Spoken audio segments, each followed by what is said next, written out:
Bismillahirrahmanirrahim. Assalamualaikum kepada para pelajar. Mengucapkan selamat kembali ke sekolah 2021 dengan norma baru disebabkan oleh PKP. Saya Puan Mas Hasliza merupakan guru sejarah anda. Okey, hari ini saya akan memberitahu tentang keseluruhan buku teks dan sedikit intipati tentang unit 1. Okey, untuk para pelajar tahu ini merupakan buku teks sejarah tahun 4 yang akan kita gunakan ketika subjek sejarah. Okey, dalam buku teks ini adanya isi kandungan. Dalam isi kandungan ini terdapat 11 unit dan sebanyak 169 muka surat. Sekiranya kita akan bersekolah, saya menggunakan 3 buah buku sekolah, iaitu buku teks sejarah, buku nota sejarah. Dalam buku nota sejarah itu juga saya akan memberi latihan, dan akhir sekali buku kerja sekolah. Buku kerja sekolah ya. Tapi disebabkan oleh pembelajaran atas talian ini, saya menggunakan pembelajaran online atas talian dengan menggunakan pelbagai aplikasi. Antara aplikasi yang saya gunakan adalah seperti video record menggunakan PowerPoint atau apps yang lain. Saya juga menggunakan Google Form, Quizizz, Word, Padlet untuk memberi latihan.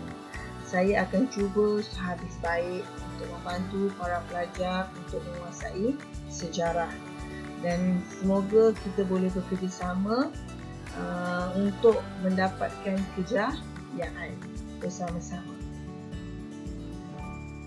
Okey, seterusnya ini adalah gambaran secara keseluruhan KSSR sejarah tahun 4.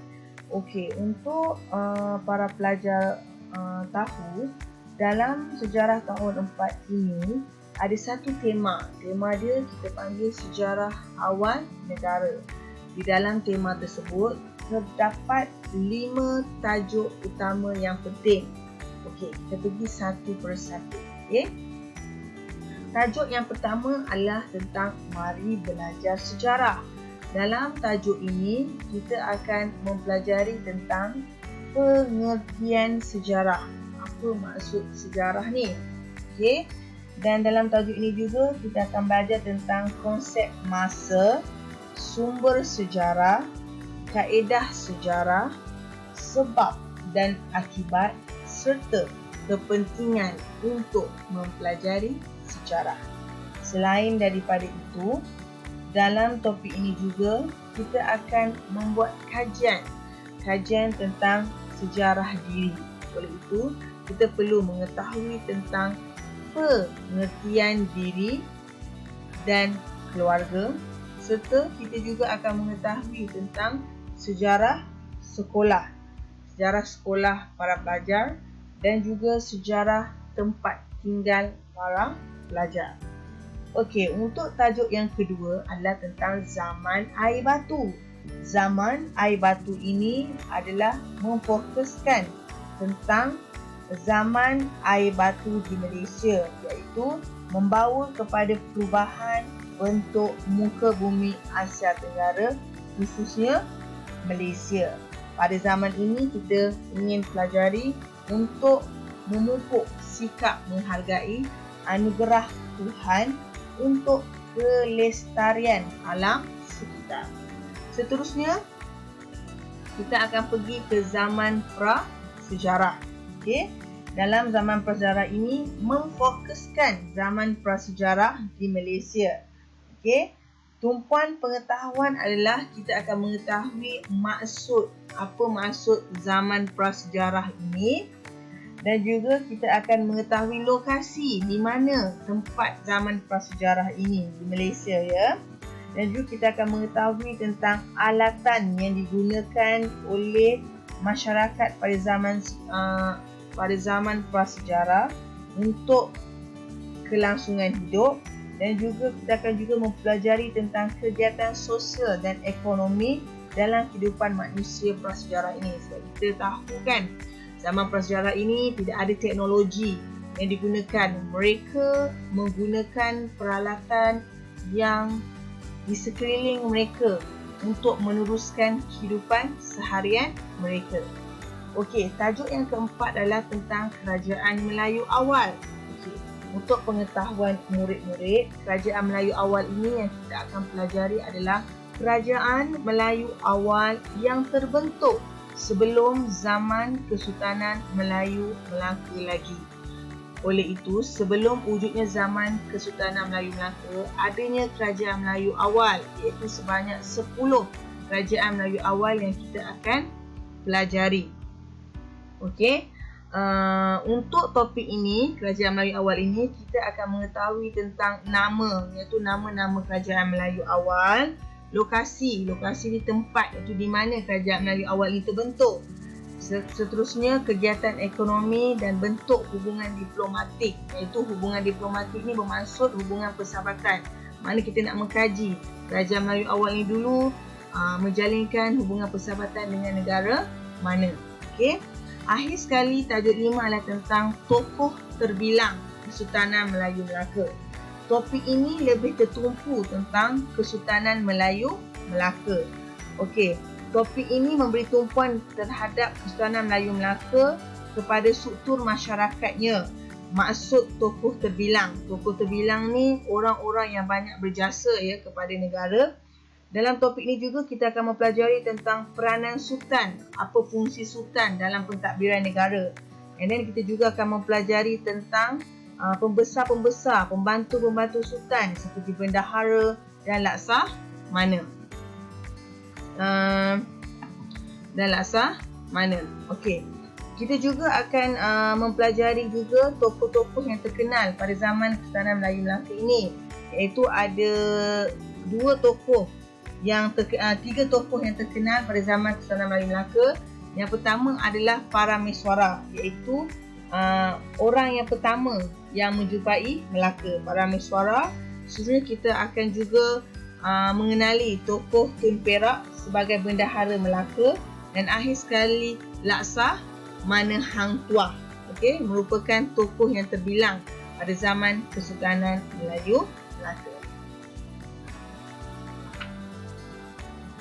Okey, kita dah masuk dah unit 1. Apa tajuk unit 1 ini?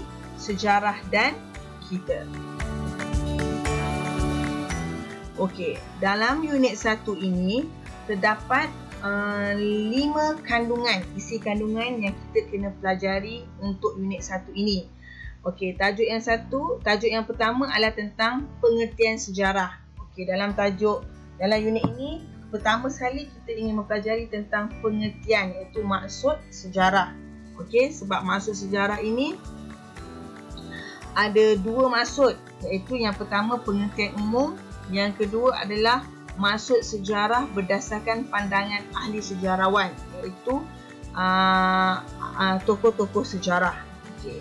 Untuk kandungan yang kedua, kita akan mempelajari tentang sumber dalam sejarah. Seterusnya, kaedah penyelidikan sejarah. Dan yang keempat, sebab dan akibat dalam peristiwa sejarah. Dan akhir sekali, konsep ruang dan masa dalam sejarah. Tetapi untuk hari ini, saya ingin memberi penerangan tentang pengertian sejarah.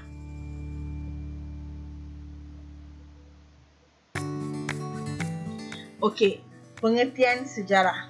Ini adalah objektif pembelajarannya. Pada akhir pembelajaran, murid akan dapat menyatakan pengertian sejarah.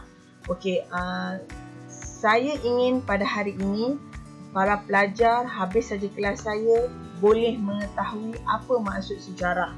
Okey, sebab sejarah ni macam saya cakapkan tadi ada 2 maksud sejarah. Yang pertama, pengertian sejarah secara umum, dan yang kedua adalah pengertian sejarah berdasarkan pandangan tokoh ahli sejarawan. Okey, mari kita tengok pengertian sejarah secara umum. Okey, pengertian sejarah secara umum membawa maksud kepada peristiwa yang benar-benar berlaku pada masa lalu.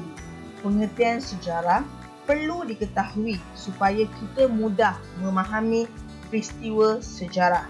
Sebab itulah kita kena tahu pengertian sejarah ni supaya kita boleh memahami peristiwa sejarah tersebut. Okey, seterusnya. Pengertian sejarah mengikut pandangan ahli sejarawan. Terdapat 5 ahli sejarawan yang kita akan mempelajari pada bab ini. Okey, ahli sejarawan ini sama ada ahli dari sejarawan barat, sejarawan Islam ataupun ahli sejarawan tempatan iaitu ahli sejarawan Malaysia. Okey. Pada yang pertama kita fokus kepada ahli sejarawan Herodotus. Okey. Herodotus memberi pengertian sejarah iaitu merupakan penceritaan tentang tindakan manusia dan sebab-sebab mereka melakukannya. Okay, apa maksud ni? Kita boleh relatekan, kita boleh memberi kesinambungan maksud ini dengan pendudukan Jepun di tanah Melayu. Okay. Kita boleh tengok ya, orang Jepun datang ke tanah Melayu untuk menguasai apa? Okay. Sebab itu kita boleh nampak sebab-sebab mereka melakukannya. Dia datang mesti ada sebab. Okay. Orang Jepun datang ke tanah Melayu untuk menguasai ekonomi. Begitu juga orang barat ingin menguasai bahan mentah. Jadi saya kata sejarah merupakan penceritaan tentang tindakan manusia dan sebab-sebab mereka melakukannya, iaitu dia datang ke tanah Melayu untuk menguasai sebab untuk menguasai negara kita. Itu sebab dia datang. Menurut tokoh yang kedua, Ibnu Khaldun, sejarah membicarakan peradaban manusia dan perubahan yang berlaku. Apa maksud peradaban? Peradaban ni maksud kemajuan sosial dan kebudayaan sesuatu bangsa. Dalam sejarah ini juga kita akan mempelajari tentang kemajuan dalam sesuatu kehidupan manusia. Sebagai contoh, tengok sekarang ni. Bila 2020, kemajuan dari segi apa? Teknologi. Itu perubahan yang berlaku dalam sejarah manusia. And then menurut E.H. Charles, sejarah ialah satu proses interaksi antara masa kini dengan masa lampau. Interaksinya adalah proses komunikasi atau proses kita boleh tengok perbandingan kehidupan antara masa kini dengan masa lampau. So kita boleh ambil perubahan tersebut. Kalau kita nak buat kan perbezaan, iaitu Kuala Lumpur pada tahun 1900 dengan Kuala Lumpur pada tahun 2020. Pada zaman dulu tak ada MRT, itu perubahan yang kita boleh ambil. And then menurut tokoh tempatan Profesor Emeritus Tan Sri Dr. Koh Kai Kim, dia menyatakan bahawasanya sejarah merujuk peristiwa yang pernah atau sudah berlaku. Mana sejarah ini adalah suatu peristiwa yang telah berlaku. Contoh sejarah apa? Kita boleh ambil sejarah kemerdekaan, peristiwa yang sudah berlaku. And then menurut ahli yang terakhir, ahli sejarawan yang terakhir, Dr. Muhammad Yusof bin Ibrahim, sejarah merupakan catatan atau rekod sesuatu peristiwa yang berlaku pada masa lalu. Bermakna apa sahaja yang dikatakan sejarah mesti akan direkod, mesti akan dicatat, sama ada dalam buku, di dalam diary. Itu dimaksudkan sejarah merupakan catatan atau rekod sesuatu peristiwa. Okey, kita dah belajar 5 pandangan tokoh ahli sejarawan. Okey, hari ini saya nak satu latihan ya para pelajar buat, sama ada dalam buku tulis lah. Nanti buka sekolah saya akan cek. Nyatakan hari bersejarah dalam hidup anda. Tulis sekurang-kurangnya dua peristiwa ya, hari bersejarah dalam diri anda. Saya nak 2 peristiwa bersejarah dalam diri anda. Okey, alhamdulillah kita dah habis dah topik pengertian sejarah. Kita akan sambung pada kelas berikutnya tentang topik sumber sejarah. Okey. So tengok dekat sini kata-kata kejayaan ya. Jangan lihat apa yang telah kamu usahakan, tetapi lihatlah apa yang belum kamu selesaikan. Sekian, terima kasih. Sebarang pertanyaan boleh PM personal saya, Cikgu Mas. Sekian, terima kasih.